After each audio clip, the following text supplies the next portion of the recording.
Pues continuando en esta tercera entrega sobre nuestra charla sobre la importancia de la ética para lograr una familia integrada y un destino final feliz, hay que pensar en ¿y quién definió todo esto? ¿Alguna autoridad terrestre? No. ¿Alguna autoridad humana? No. Quedó definido ya hace miles de millones de años, desde el momento mismo de la creación de la naturaleza humana, regida por una ley natural de diseño divino. Hombre y mujer nos creó Dios. No creó sexos intermedios. Solo hay dos, hombre y mujer, masculino y femenino, y no hay más. Pésele a quien le pese y enójese quien se enojare. Y esto no es discriminación, no es mentalidad anticuada, no es homofobia, palabra que ni siquiera tiene sustento en el léxico castellano ni en ningún otro, sino que quedó definido desde el momento mismo de que Dios nos crea, hombre, varón y mujer. La ley natural no admite rediseños, la ley natural no puede ser modificada. En cuanto a ley, puede ser desobedecida, claro, para eso somos libres, libres de hacer de nuestra vida un papalote, pero no somos libres para hacer lo que queramos y conservar la conquista del último fin. Si entendemos esto, vamos a entender con absoluta claridad que aunque tengamos libre albedrío o libertad física, la libertad ética no existe. O hacemos el bien voluntariamente o nos apartamos de él y, ojo, el desconocimiento de una ley, cualquiera, no nos exime de su obligatoriedad. De ahí la enorme importancia de formar mentes en los padres, en los sacerdotes, en los profesores, en los maestros, en los entrenadores, capaces de transmitir con eficacia, con oportunidad, con eficiencia, con vibrante entusiasmo, no solo los conceptos teóricos de la ética, sino volvernos todos a la par entrenadores en las virtudes que harán de nuestra vida un camino hacia la conquista del último fin. ¿Quién definió entonces el bien y el mal? ¿Sí? Pues Dios, así de simple. Miren, esto hay que entenderlo así. Dios no es un señor enojón con barbas que está nomás esperando que nos equivoquemos, que pequemos para echarnos al infierno.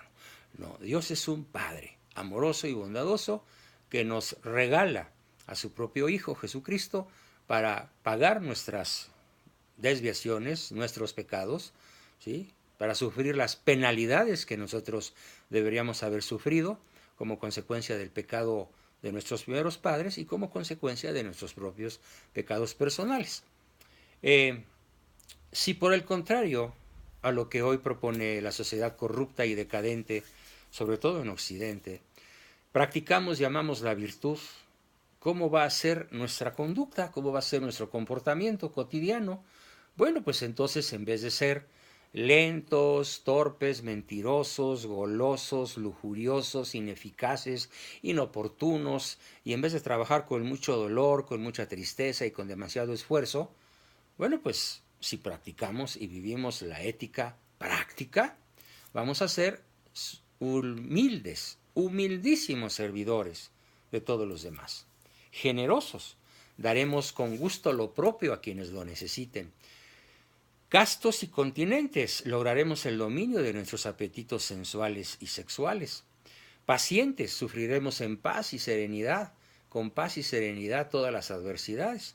Templados, gozaremos con moderación de las delicias en el comer y en el beber.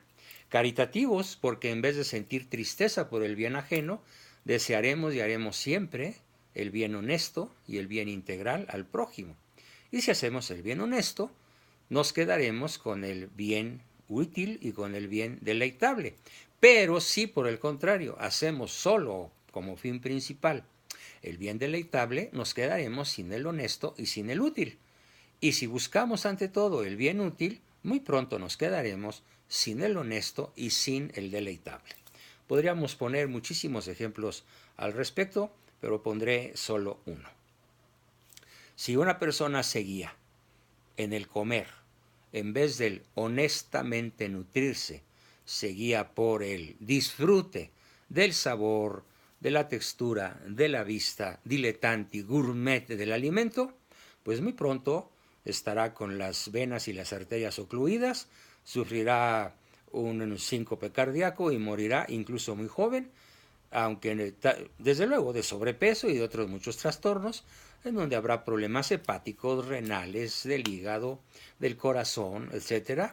¿Por qué? Porque se guió ante todo por ese mensaje publicitario que dice, póngale lo sabroso, es lo que verdaderamente importa.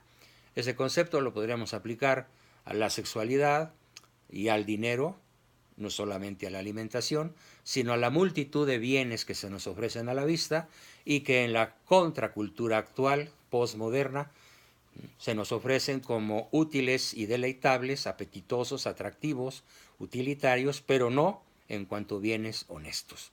Y de esto, desgraciadamente, hoy nuestros jóvenes menores de 25 y sobre todo los adolescentes y ya los niños están buscando ante todo un utilitarismo, un hedonismo rampante que si no logramos modificarlo en ellos con nuestro ejemplo, los va a llevar a la perdición de su último fin y no solo, además a una vida desdichada, pues porque solo la persona ética, solo la persona virtuosa es realmente feliz.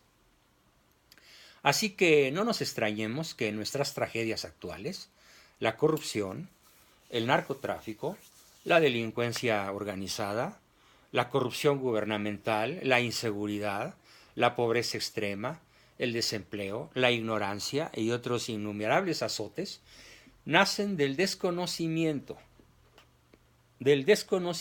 repito, radical, tanto del marco teórico de la ética como de su práctica.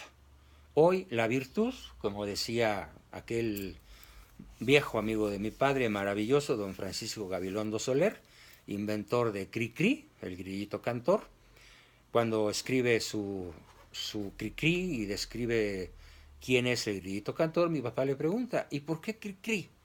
Ah, pues porque Cri-Cri significa conciencia recta ilustrada, CRI, al cuadrado. Es decir, solo es ético aquel que tiene una conciencia recta, pero ilustrada. Muchas veces la conciencia recta no basta, porque puede estar equivocada.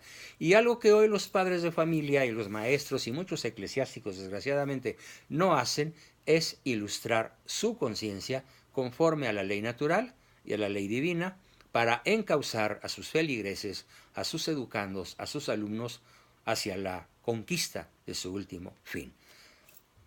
Cada día son más los psicólogos, los maestros e incluso los sacerdotes que le dicen a sus feligreses, pacientes o alumnos algo así como, si tú crees que no es pecado, no es pecado.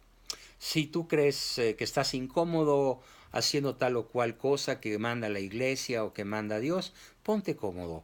No, vete por la vía tranquila.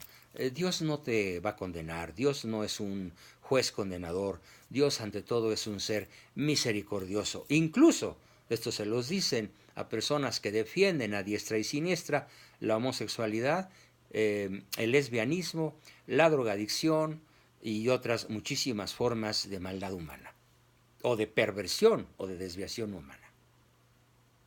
Así que en este mundo en el cual al mal se le llama bien y al bien se le llama mal, sobre todo desde las estructuras del poder político, solo haremos realidad la conquista de nuestra visión, lograremos nuestra misión si practicamos cotidianamente los principios universales de la ética, sin apartarnos jamás, con nuestra mente y nuestra voluntad, de la visión de la verdadera trascendencia, que no es dejar un legado histórico aquí en la Tierra, sino que es seguir siendo conscientes y poseedores del bien absoluto una vez que muramos.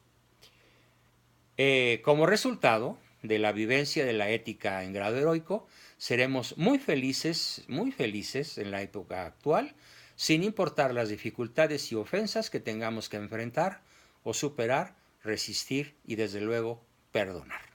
Continuaremos.